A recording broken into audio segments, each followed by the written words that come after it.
For decades, we've trusted our bad LDL cholesterol number to gauge our heart attack risk. But what if that trust is misplaced? A staggering 75% of heart attack patients had LDL levels considered normal. The problem is that standard tests are dangerously incomplete. They only measure the total weight of your cholesterol. That's like judging traffic by total weight, not the number of cars. A few trucks can weigh the same as 100 cars. Next, we'll expose what standard tests miss, reveal the markers that truly predict risk, and show you how to see the full picture. So, where does the standard lipid panel fail? It starts with a flawed calculation for your main LDL number. Most labs don't measure LDL directly. They estimate it with an old formula that can be wildly inaccurate if you have high triglycerides. This creates a dangerous blind spot called discordance. Your calculated LDL can look fine, while your particle count is dangerously high. Here's the key shift in thinking. It's not the amount of cholesterol that matters most. It's the total number of damaging particles. And not all particles are the same. Particle size is another vital detail standard tests completely ignore. Think of them as either fluffy beach balls or small, dense golf balls. These small, dense LDL particles are far more dangerous. So if LDL-C is a flawed estimate, what is the single most important number you should know to determine your heart attack risk? Before we reveal that number, you should know that a primary cause of these dangerous small particles is insulin resistance, the precursor to diabetes.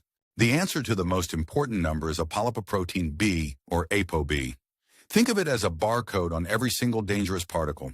Every single particle that causes plaque, LDL, VLDL, IDL, carries exactly one ApoB molecule. It's a direct, accurate particle count. Okay, ApoB solves the particle counting problem, but what about risks that are completely invisible on a lipid panel? First, there's lipoprotein A, or LPA. This is a highly damaging particle, almost entirely determined by your genetics. High LPA elevates your risk even if all other numbers are perfect. One test can tell you your lifelong inherited risk. The second hidden danger is inflammation. Hardening of the arteries isn't a plumbing issue. It's an inflammatory disease. One of the most powerful markers is myeloperoxidase, or MPO. It signals that plaque in your arteries may be unstable and at risk of rupturing. In fact, MPO testing can identify up to 40% more people at risk for a heart attack, even with normal cholesterol. We've covered a lot of new markers. How does knowing this change things? It moves us from generic advice to personalized medicine. Remember that 75% of patients with normal LDL? Now we see their hidden story, high ApoB, small particles, or silent inflammation. This level of detail is particularly needed if you have diabetes, hypertension, or a family history of heart disease. This information also refines treatment. Knowing your particle number helps a doctor decide which specific medication and dosage is right for you. It also empowers your lifestyle choices. Exercise doesn't just lower cholesterol, it can change your particles from small and dense to large and fluffy. So let's put it all together. What does a complete risk profile actually show you? It's a dashboard, not a single number. You look past the flawed LDL-C and focus on your true particle count with ApoB. Then you add your genetic risk from LPA and your real-time inflammatory status from hsCRP and MPO.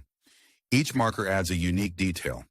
This complete picture allows you and your doctor to move beyond generic guidelines to a prevention strategy built for your unique biology. A standard lipid panel is like a blurry black and white photo of your risk. Advanced testing is a high-definition video. The technology to see your true risk exists right now. It's time to demand more than just the basic numbers. Talk to your doctor. Ask specifically for advanced lipid testing. Ask for your ApoB, your LPA, and your particle size. This is not about replacing the standard test. It's about upgrading it to get the accurate assessment you deserve for true prevention. Your heart health is too important for an incomplete picture. Don't settle for normal. Be man to know your true risk.